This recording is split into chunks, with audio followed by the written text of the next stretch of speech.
Music. In 1962, Shelley Fabares had the #1 song in America. By 1999, she was on a waiting list to die. Doctors found her collapsed in a pool of blood. Her liver was failing from a disease that had been secretly destroying her for years. I had a liver transplant and was at one particular point. She weighed 90 pounds and couldn't stay awake. For 22 months, she waited for an organ that might never come. Half the people on that list don't survive. The sweet girl from TV had become a medical miracle. Her final years revealed the price of childhood fame. Shelley Fabares was born on January 19, 1944 in Santa Monica, California. During the final months of World War II, her mother Elsa had once been a dancer and still dreamed of Hollywood. Her father James worked in real estate. Times were hard, but Shell's mother was determined to bring her daughter into the world of show business. When Shell was just 2 years old, she started walking around film sets. She'd copy what she saw actors doing. That was when the dream began. In 1954, she was given an early dose of the Salk vaccine during a scary time when polio was spreading across America. Her mother had nearly lost her during pregnancy, stressed from her husband being away during the war. But Shelley survived, and that made her family believe she was meant for something big. Her aunt Nanette Fabares, who was already a working actress, would tell Shelley stories about stardom while babysitting her. Those stories stayed with her. When Shelley was only 3 years old in 1947, her parents divorced. Wasn't a peaceful split. There were arguments over money and rumors of cheating. Her mother got custody but only received $50 a month, which would be about $700 today. They had to move into small apartments all over Los Angeles. Shelley often remembered hiding under beds during fights and crying herself to sleep. Her mom Elsa worked several jobs just to survive, while Nanette helped out financially. In 1953, Nanette even brought Shell to a movie set for the bandwagon. By 1955, Shell's father had disappeared and started a new family. He never came back into her life properly. That kind of abandonment stayed with her for years. In 1948, when Shell was only 4, she began modeling. She posed for Sears catalogs and earned just $5 per shoot. It wasn't much, but every dollar helped.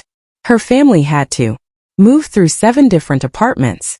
By 1952, they often had dinner made from just 1 can of soup.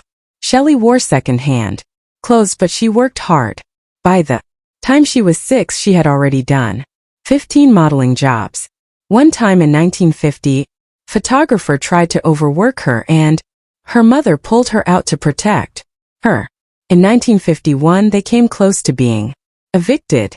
Nanette gave them $200 to keep them afloat. That same year, Shelley started auditioning for acting roles. Her big break came soon after. She went to Grant Elementary School in North Hollywood from 1949 to 1955. She had a slight lisp due to a childhood accident, and kids made fun of her. They called her Stutter Shelley. In 1952, one bully shoved her so hard she broke her arm.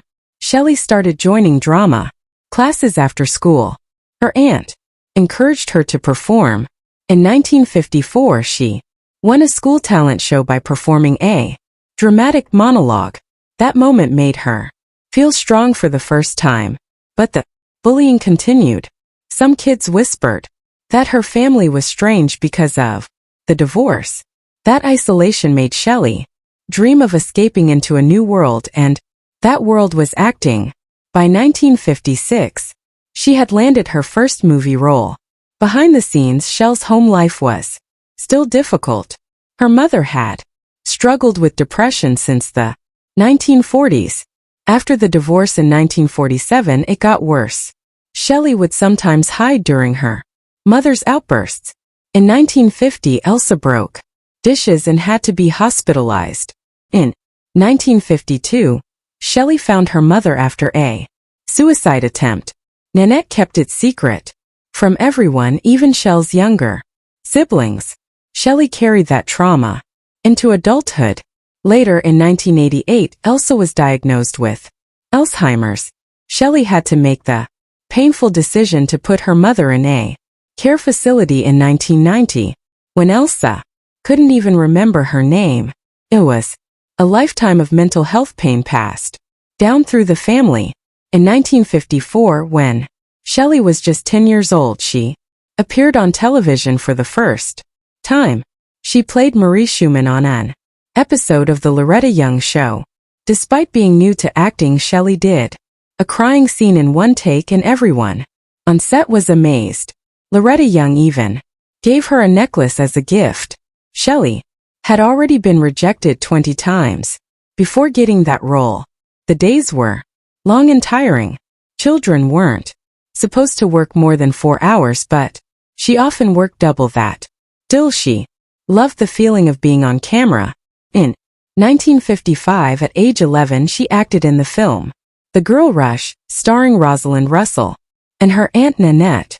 They filmed it in Las Vegas during a heat wave. Temperatures were over 100 degrees. Shelley fainted once from dehydration. She had no dance training, but she still performed a complicated tap number with professionals. She only earned $100 for the whole job, even though the movie made over $1 million. That year, she also acted in shows like Captain Midnight and Annie Oakley, but she remembered being teased about her height, only 410 at the time, and it made her feel self-conscious. Her breakthrough came in 1958 when she was 14. She got a major role in the Disney series Annette alongside Annette Funicello. She played a snobby rival, and in one scene she accidentally slapped Annette for real.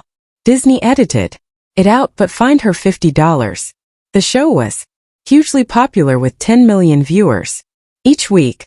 Shelley became a teen star. She and Annette became close friends in real life. The days were long, sometimes 16 hours, and tutors only gave them 3 hours of school per day.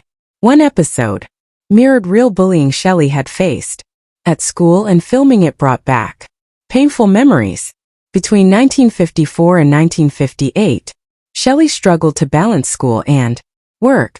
She went to Immaculate Heart High School for a few hours a day, but producers often kept her on set for up to 10 hours. In 1957 alone, she missed 45 school days. She had a high IQ but graduated with average grades because of poor tutoring.